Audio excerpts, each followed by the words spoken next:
Let's learn the cardiac cycle using the Wiggers Diagram. We'll discuss the events that take place, pressure changes, heart sounds, volume changes, and the electrocardiogram. Wiggers Diagram is the best. It takes all these things we look at and puts them in one simple and organized analysis. Are you ready to get a good grasp on the cardiac cycle? Well, before that, we can't do these videos without you. If you hit the subscribe button, we'll make sure to do a lot more of these helpful lessons. In this lesson, we will speak on 3 areas during a cardiac cycle. 1, the left atrium, 2, the left ventricle, and 3, the aorta. Here's the right heart, and we'll label the mitral valve and the aortic valve, so you recall where they are. Always remember 1 cardiac cycle equals 1 systole plus 1 diastole. Now the Wiggers diagram has 6 parts. At the top are 3 pressure changes in the 3 areas we just labeled, the left atrium, the left ventricle, and the aorta. On the bottom in purple, we have the heart sounds that we can hear, the ventricular volume changes in blue, and lastly the ECG in red. You should know each cardiac cycle is about 0.8 seconds, and this will be our x-axis. And of course, this is assuming we have a 72 to 75 beats per minute heart rate. To calculate the duration of 1 complete cycle, we have the equation for duration in seconds per beat, which equals to 60 seconds per minute divided by heart rate in beats per minute.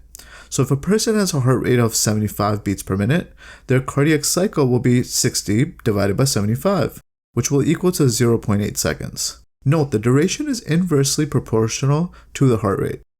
On the y-axis, we have both pressure changes and ventricular volume changes. For pressure changes, we'll plot from 0 to 120 millimeters of mercury, and the volume in the ventricle changes from 65 to 130 milliliters in each cycle, as you can see with the dashed line. All these numbers can be different depending on the length of the cardiac cycle and variations of pressure and volume, but we're going to use these numbers to understand it. Now, during 1 cardiac cycle, this gets divided into phases. For example, in the left atrium, there's systole, which is the phase of contraction, and then there's diastole, the phase of relaxation. Same thing in the left ventricle. Now let's split this diagram. Put the top pressure curves on the left and the other curves on the right. This will make it a lot clearer. We begin with the left atrium, where we see atrial systole, which lasts a short duration, and then the rest of the duration of 1 cardiac cycle is in atrial diastole.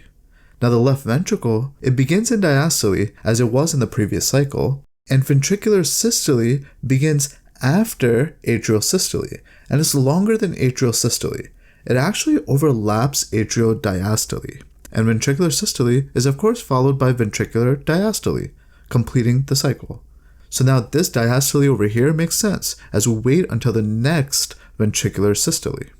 The mechanical events of the heart during 1 cardiac cycle are also divided on this diagram. We first have AC for atrial contraction during the atrial systole. Then we have IVC for isovolumetric contraction in the ventricles. Next we have the ejection phase, which is in 2 parts, a rapid ejection, RE, and a slow ventricular ejection, SE.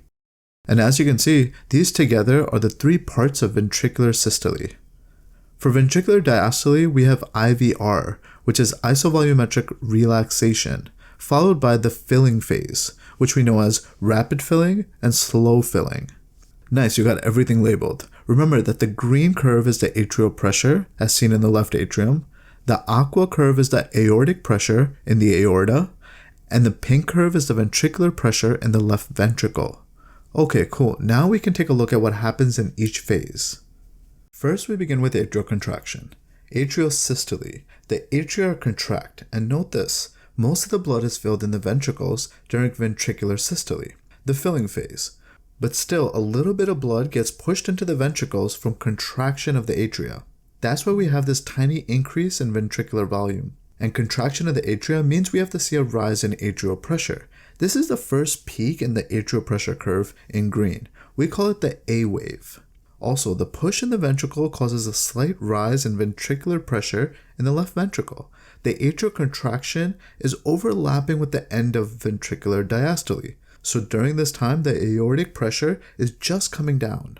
Here in red on the ECG, we ask what made the atria contract.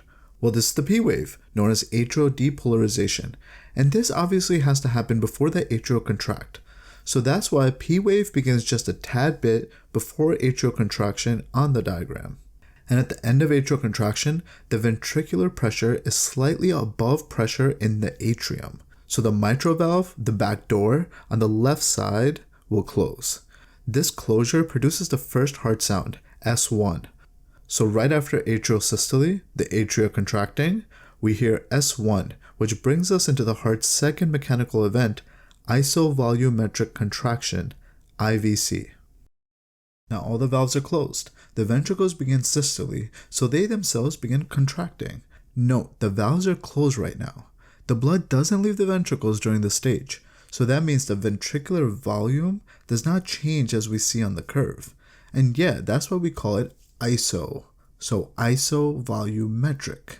Okay, we get the volume doesn't change, but the left ventricular pressure sure does rise. Aortic pressure is still the same, and the atrial pressure, well, let's see it on the green curve.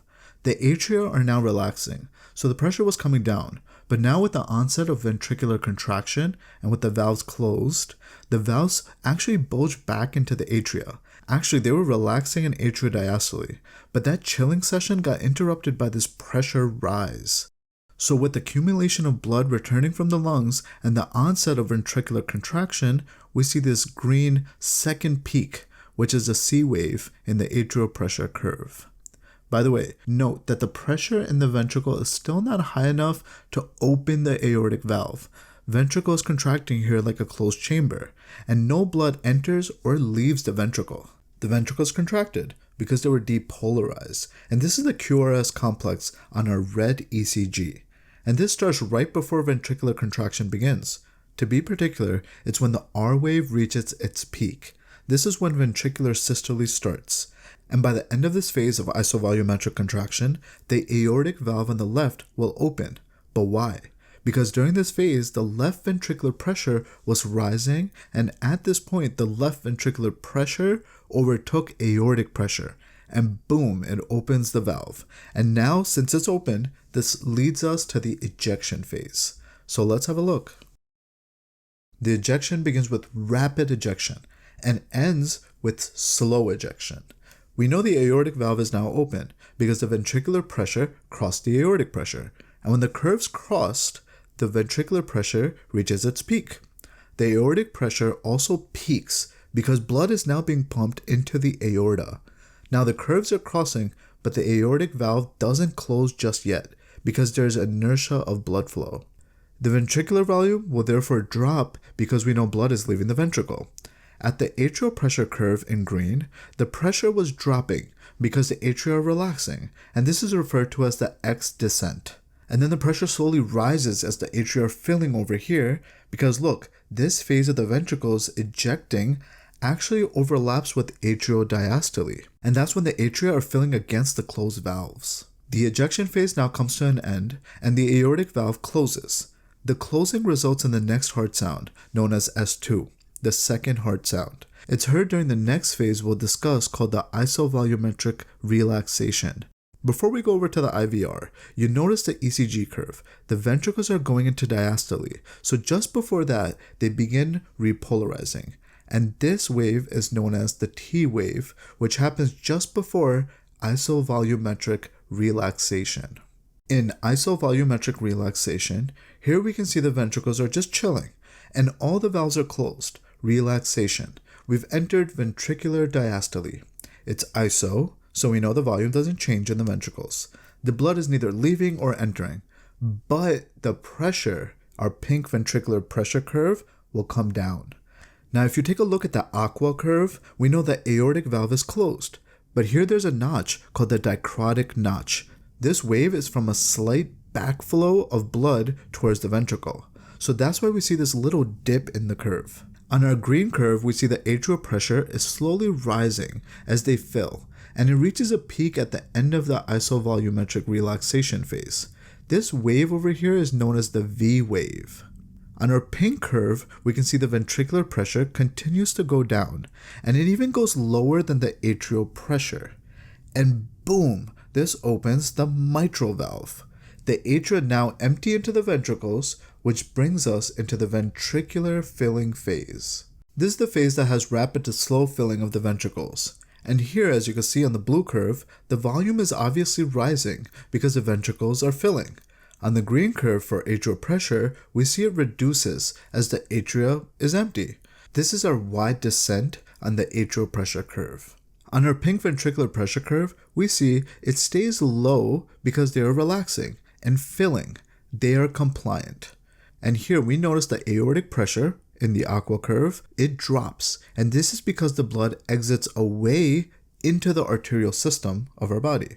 But please note, even at the end of ventricular diastole, the aortic pressure stays higher than the ventricular diastolic pressure. And this is because of the elastic recoil of the aorta, maintaining this pressure. We saw the first and second heart sound, S1 and S2, and actually there's a third and fourth heart sound as well, S3 and S4. These sounds can be heard in some pathological conditions, and note S3 can sometimes just be a normal physiological sound. So if you do hear the S3 sound, it'll be over here on our heart sounds curve during the rapid filling of the ventricles. Nice, now you get it, that the filling of the ventricle takes place during this phase, but actually there's this last bit of blood that is pushed into the ventricles in the beginning, like we saw during the atrial contraction phase. And that's it. This cycle will now repeat itself with ventricular volume rising, aortic pressure continuing to drop in the aqua curve, the atrial contraction produces the A wave in the green arterial pressure curve, and the ventricular pressure in pink also slightly rises. Okay, so this fourth heart sound, if heard, is seen here in atrial contraction. You hear this when the atria contract against the ventricle that's stiff and not very compliant. You should just know that the third heart sound is heard in early ventricular diastole, and the fourth heart sound is in late ventricular diastole. And this whole cycle you just learned will continue to repeat over and over again. Here's just one more review of the closing and opening of the valves during the mechanical events and phases. For ventricular systole and diastole, you'll draw a square and put these circles here to represent AV valves opening here and AV valves closing here. For the semilunar valves, they're opening here and they're closing here. Once the atrioventricular valves close, none of the valves are open. The ventricle contracts. This is isovolumetric contraction. Now the semilunar valves open. Blood is ejected out. This is the ejection phase with rapid and slow ejection. Once the semilunar valves close, all the valves are closed again, and the ventricle relaxes. This is now the isovolumetric relaxation. Then the AV valves open and the ventricles fill, first with rapid and then followed by slow filling.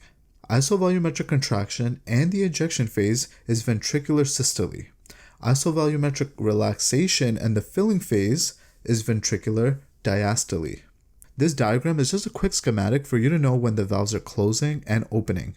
Actually, the duration of diastole is longer than systole, as it's represented in this circle. So the duration of each phase is different. And let's do the same schematic for the atria. Same square, and label the same AV valves on the bottom opening and closing, and the semilunar valves on the top opening and closing. So atrial systole happens just before the atrioventricular valve closes, over here. This is the last bit of filling, and the rest is atrial diastole. For the valves, an easy way to remember is that everything happens at the beginning and at the end of isovolumetric phases. For these phases to happen, all the valves need to be closed. So at the start of isovolumetric contraction, the atrioventricular valves close, and at the start of isovolumetric relaxation, the semilunar valves close. And at the end of these phases, the valves open. So now you can reverse it. The semilunar valves open, then the atrioventricular valves open. And that's all, guys.